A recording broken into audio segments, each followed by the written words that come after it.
हल्कू ने आकर स्त्री से कहा, सहना आया है, लाओ, जो रुपए रखे हैं उसे दे दूं, किसी तरह गला तो छूटे।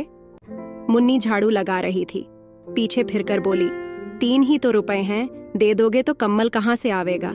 माघ पूस की रात हार में कैसे कटेगी? उससे कह दो फसल पर दे देंगे, अभी नहीं। हल्कू एक क्षण अनिश्चित दशा में खड़ा रहा। पूस सिर पर आ गया। कम्मल के बिना हार में रात को वह किसी तरह नहीं जा सकता, मगर सहना मानेगा नहीं, घुड़कियां जमावेगा, गालियां देगा, बला से जाड़ों में मरेंगे, बला तो सिर से टल जाएगी। यह सोचता हुआ वह अपना भारी भरकम डील लिए हुए, जो उसके नाम को झूठ सिद्ध करता था, स्त्री के समीप आ गया और खुशामद करके बोला, ला दे दे, गला तो छूटे, कम्मल के लिए कोई दूसरा उपाय सोचूंगा। मुन्नी उसके पास से दूर हट गई और आंखें तरेरती हुई बोली, कर चुके दूसरा उपाय, जरा सुनूं तो कौन सा उपाय करोगे? कोई खैरात दे देगा कम्मल, न जाने कितनी बाकी है जो किसी तरह चुकने ही नहीं आती। मैं कहती हूं तुम क्यों नहीं खेती छोड़ देते? मर मर काम करो, उपज हो तो बाकी दे दो। चलो छुट्टी हुई, बाकी चुकाने के लिए ही तो हमारा जन्म हुआ है।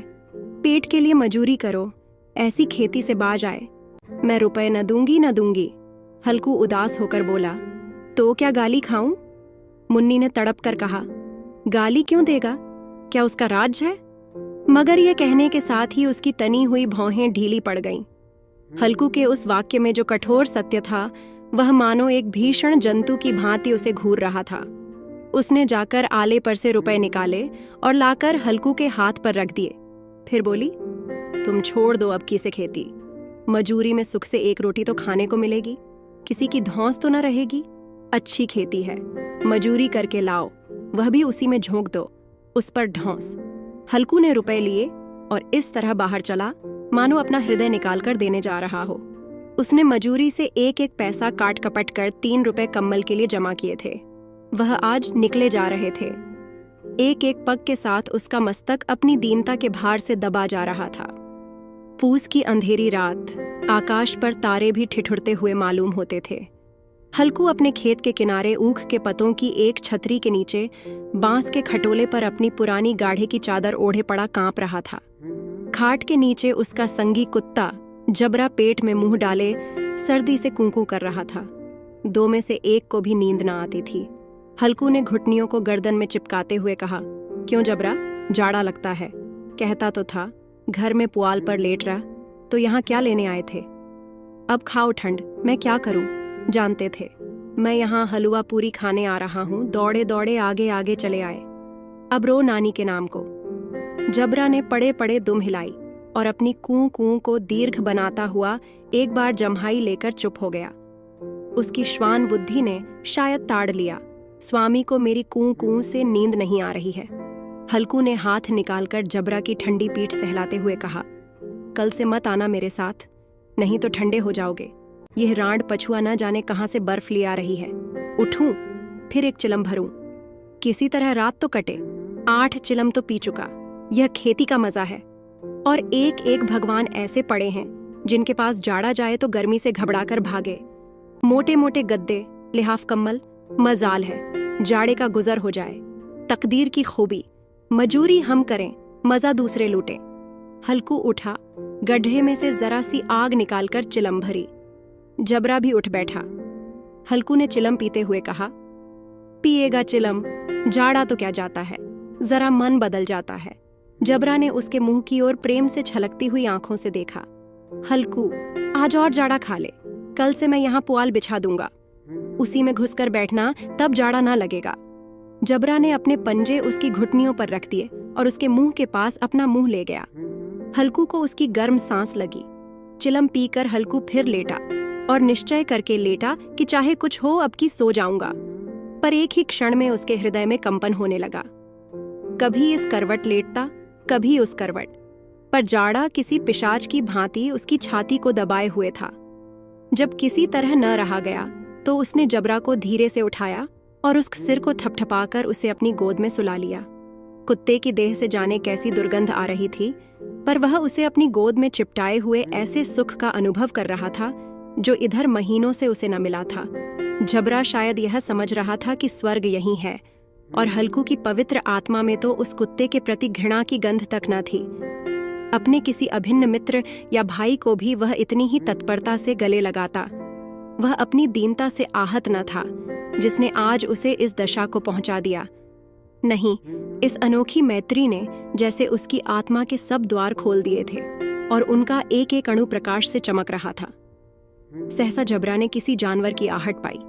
इस विशेष आत्मीयता ने उसमें एक नई स्फूर्ति पैदा कर दी थी जो हवा के ठंडे झोंकों को तुच्छ समझती थी। वह झपट कर उठा और छपरी से बाहर आकर भूखने लगा। हल्कू ने उसे कई बार चुमकार कर बुलाया पर वह उसके पास न आया।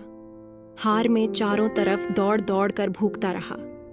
एक क्षण के लिए आ भी जाता तो तुरंत ही फिर दौड़ता। कर्तव्य उसके हृदय में अरमान की भांति ही उछल रहा था। 1 घंटा और गुजर गया। रात ने शीत को हवा से धधकाना शुरू किया। हल्कू उठ बैठा और दोनों घुटनों को छाती से मिलाकर सिर को उसमें छिपा लिया। फिर भी ठंड कम न हुई। ऐसा जान पड़ता था सारा रक्त जम गया है, धमनियों में रक्त की जगह हिम बह रहा है। उसने झुककर आकाश की ओर देखा। अभी कितनी रात बाकी है? सप्तर्षि अभी आकाश में आधे भी नहीं चढ़े। ऊपर आ जाएंगे तब कहीं सवेरा होगा। अभी पहर से ऊपर रात है। हल्कू के खेत से कोई एक गोली के टप्पे पर आमों का एक बाग था। पतझड़ शुरू हो गई थी। बाग में पत्तियों को ढेर लगा हुआ था। हल्कू ने सोचा, चलकर पत्तियां बटोरूं और उन्हें जलाकर खूब तापूं। रात को कोई मुझे पत्तियां बटोरते देख तो समझे कोई भूत है। कौन जाने कोई जानवर ही छिपा बैठा हो, मगर अब तो बैठे नहीं रहा जाता। उसने पास के अरहर के खेत में जाकर कई पौधे उखाड़ लिए और उनका एक झाड़ू बनाकर हाथ में सुलगता हुआ उपला ली बगीचे की तरफ चला। जबरा ने उसे आते देखा तो पास आया और दुम हिलाने लगा। हल्कू ने कहा, अब तो नहीं रहा जाता जबरू, चलो बगीचे में पत्तियां बटोर कर तापें। टाटे हो जाएंगे तो फिर आकर सोएंगे। अभी तो बहुत रात है। जबरा ने कूं कूं करके सहमति प्रकट की और आगे आगे बगीचे की ओर चला। बगीचे में खूब अंधेरा छाया हुआ था और अंधकार में निर्दय पवन पत्तियों को कुचलता हुआ चला जाता था। वृक्षों से ओस की बूंदें टप टप नीचे टपक रही थीं। एकाएक एक झोंका मेहंदी के फूलों की खुशबू लिए हुए आया। हल्कू ने कहा, कैसी अच्छी महक आई जबरू, तुम्हारी नाक में भी तो सुगंध आ रही है। जबरा को कहीं जमीन पर एक हड्डी पड़ी मिल गई थी। उसे चिंचोड़ रहा था।